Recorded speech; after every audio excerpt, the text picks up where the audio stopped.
Baik, di sini saya akan menjelaskan tentang profil atau deskripsi dari Bank BJB. Sebelum itu, perkenalkan nama saya Wahyu Valina Zakia dengan NIM akhir 042. Jadi, PT Bank Pembangunan Daerah Jawa Barat dan Banten Tbk atau dikenal juga dengan Bank BJB. Bank BJB didirikan pada tahun 1961 dan berkantor pusat di Bandung, Jawa Barat. Bank BJB fokus pada perkembangan perekonomian di Provinsi Jawa Barat dan Banten. Bank BJB menyediakan berbagai layanan perbankan seperti penulisan cek, tabungan, kartu kredit, serta produk dan layanan perbankan lainnya. Mereka juga bergerak di beberapa sektor usaha seperti perbankan komersial, retail, dan korporasi. Brand personality Bank BJB menggambarkan lembaga keuangan bank yang sehat, tenang, mantap, dan percaya diri di dalam setiap transaksi atau interaksi, baik dengan pemegang saham maupun tidak.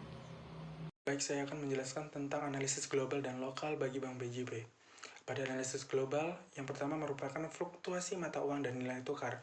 Bank BJB dalam perannya memfasilitasi perdagangan internasional dan memberikan layanan keuangan kepada nasabah dalam berbagai mata uang.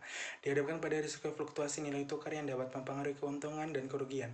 Perubahan kebijakan moneter global juga dapat mempengaruhi suku bunga dan likuiditas sehingga berdampak langsung pada posisi keuangan. Yang kedua merupakan risiko kredit dan peserta perdagangan global. Bank BJB terlibat dalam pembiayaan berbagai sektor, termasuk yang terkait dengan perdagangan internasional. Peristiwa global seperti krisis ekonomi di negara lain atau perubahan peraturan perdagangan internasional dapat menimbulkan risiko gagal bayar yang signifikan. Selanjutnya, pada ekonomi lokal, perang pertama merupakan persaingan yang semakin ketat di sektor perbankan. Wilayah Jawa Barat dan Banten memiliki banyak bank dan lembaga keuangan, baik yang berskala nasional maupun lokal. Hal ini mengakibatkan persaingan yang kuat dalam memperebutkan pangsa pasar, terutama dalam menggait nasabah koperasi dan retail. Yang kedua merupakan perubahan regulasi dan kebijakan pemerintah juga dapat menjadi tantangan. Seperti kebijakan moneter, fiskal, dan peraturan perbankan yang berubah-ubah dapat mempengaruhi strategi dan operasi Bank BJB. Baik, sebelumnya perkenalkan nama saya Danu Ilham Abadi, akhir NIM 2143. Di sini saya akan melanjutkan materi tentang tinjauan industri dan proses persaingan. Yang pertama ada tinjauan industri. Bank BJB memiliki beberapa keunggulan infrastruktur pada bidang teknologi informasi. Bank BJB memiliki infrastruktur yang sudah modern, salah satunya yaitu perangkat storage dan security. Upaya yang dilakukan dalam menguatkan infrastruktur teknologi informasi diimplementasikan dalam meningkatkan kapasitas dan kapabilitas data center dan infrastrukturnya. Terdapat 283 proyek aplikasi yang sudah diimplementasikan sepanjang tahun 2020, baik aplikasi baru ataupun aplikasi yang sudah mengalami perbaikan. Contoh proyek yang telah diimplementasikan dalam 1 tahun terakhir adalah pengembangan dan implementasi Big Data, selanjutnya ada pengembangan aplikasi Profit Maturitas, dan pengembangan statistik dan aset Liability Management System atau ALMA, dan lain sebagainya. Selanjutnya yaitu proses persaingan. Bank BJB telah memiliki strategi dalam menghadapi persaingan bisnis di masa depan. Persaingan tidak hanya terjadi pada bank konvensional, tetapi juga dengan menyediakan jasa keuangan yang mengandalkan teknologi dalam basis bisnis. Dengan cara Bank BJB membuka kerjasama dengan Bank Pembangunan Daerah atau BDB lain untuk mengembangkan pelayanan. Hal ini bisa dinilai menjadi cikal bakal terbentuknya holding BDB atau perusahaan induk dari seluruh BDB di Indonesia. Hal ini dapat terjadi karena seiring dengan berlakunya peraturan Otoritas Jasa Keuangan atau POJK akan mempermudah pengembangan bisnis perbankan, seiring yang bertujuan untuk meningkatkan efisiensi operasional perbankan. Selanjutnya ada analisis keuangan dari Bank BJB. Yang pertama ada LDR atau Loan to Deposit Ratio. Dihasilkan dengan jumlah kredit yang dibagikan dengan total dana pihak ketiga dikalikan 100% dengan Rp115.755.600 dibagi Rp131.138.919 dikalikan 100% dengan hasil 88,27%. Yang kedua ada CAR atau Capital Adequacy Ratio dengan total modal dibagikan total ATMR dikalikan 100% yaitu Rp18.369.631 dibagikan dengan Rp94.665.080 dikalikan 100% dengan hasil 19,40%. Yang ketiga ada NPL atau Non-Performing Loan Gross dengan kredit kurang lancar, diragukan, dan macet dibagikan dengan total semua kreditnya dikalikan dengan 100% yaitu Rp1.351.496 dibagikan dengan Rp108.339.692 yang menghasilkan 1,25%. Yang keempat ada BOPO atau rasio beban operasional terhadap beban pendapatan operasional. Dengan beban operasional dibagikan pendapatan operasional dikalikan 100%, yaitu Rp6.026.630 dibagikan dengan Rp1.681.354 dikalikan 100% dengan hasil 358,44%. Yang kelima ada NIM atau Net Interest Margin. Pendapatan dihasilkan dari pendapatan bersih dibagikan aktiva produktif, yang dimana pendapatan bersihnya didapatkan dari pendapatan bunga dikurangi beban bunga dengan hasil Rp7.588.086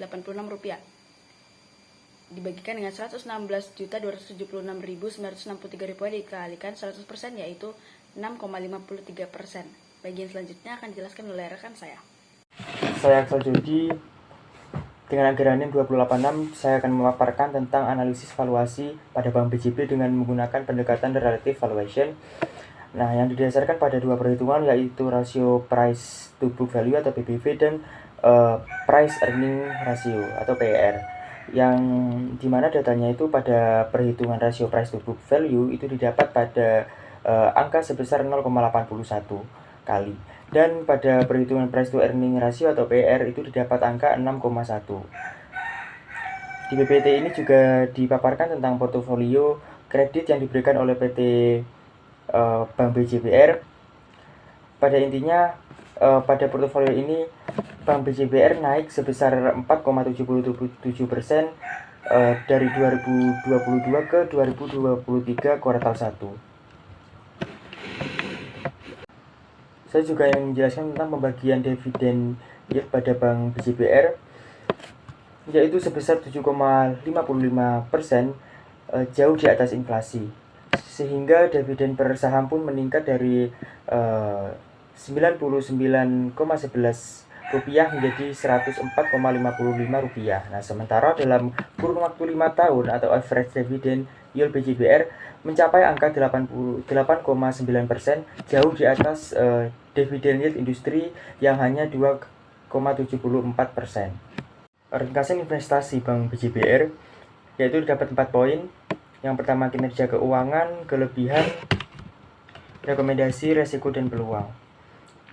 Nah, untuk tabel kinerja keuangan dapat kalian lihat perbandingannya pada 2021 dan 2022 mengalami kenaikan. Dan pada poin kelebihan itu terdapat pertumbuhan konsistensi, rasio NPL rendah, dan posisi modal kuat. Kemudian pada tabel resiko dan peluang didapat resiko kredit dan peluang pertumbuhan. Dan pada tabel rekomendasi, PT Bank Pengembangan Daerah Jawa Barat dan Banten TBK atau Bank BJBR adalah bank yang memiliki kinerja keuangan yang solid. Kemudian merekomendasikan pemegang saham untuk mempertimbangkan investasi lebih lanjut dengan memahami risiko yang ada melalui analisis-analisis yang telah kami jelaskan. Selanjutnya yakni adalah resiko investasi. Per akhir Desember 2022, model inti Bank BJB mencapai 12,81 triliun secara individu, sedangkan 14,15 triliun secara konsolidasi, dan berada pada kategori KBMI, yakni kelompok bank model inti. Strategi permodalan yang efektif, kuat, dan efisien telah menjadi fokus manajemen seiring dengan terus bertambahnya cabang Bank BJB, menjadikan bank tersebut semakin besar dan semakin kuat. Investasi bertujuan untuk mempermudah melakukan pembelian dan penjualan produk atas nama nasabah maupun bank itu sendiri. Akan tetapi, investasi juga memiliki resiko berkurangnya nilai unit penyertaan reksadana karena berubah nilai investasi pada efek ekuitas, efek hutan, dan instrumen pasar uang. Baik, saya akan melanjutkan materi selanjutnya, yaitu tata kelola Bank BJB. Tata kelola perusahaan yang diberlakukan oleh Bank BJB adalah tata kelola Good Corporate Governance atau GCG. GCG merupakan suatu konsep yang menggambarkan struktur organisasi perusahaan, tugas-tugas yang harus diselesaikan, tanggung jawab setiap individu karyawan yang berkontribusi terhadap kelangsungan hidup perusahaan, dan mekanisme yang harus diperhatikan oleh setiap karyawan. Selain itu, GCG merupakan seperangkat pedoman yang diikuti oleh dunia usaha untuk memaksimalkan keuntungan, meningkatkan produktivitas dan kontribusi karyawan, serta memantau operasional bisnis secara transparan. Efektivitas pelaksanaan pengelolaan terlihat dari adanya keselarasan pada 3 aspek sistem pemerintahan, yaitu struktur pengelolaan, proses pengelolaan, dan hasil pengelolaan. Aspek struktur kepengurusan terkait kecukupan sarana dan prasarana administrasi. Terima kasih.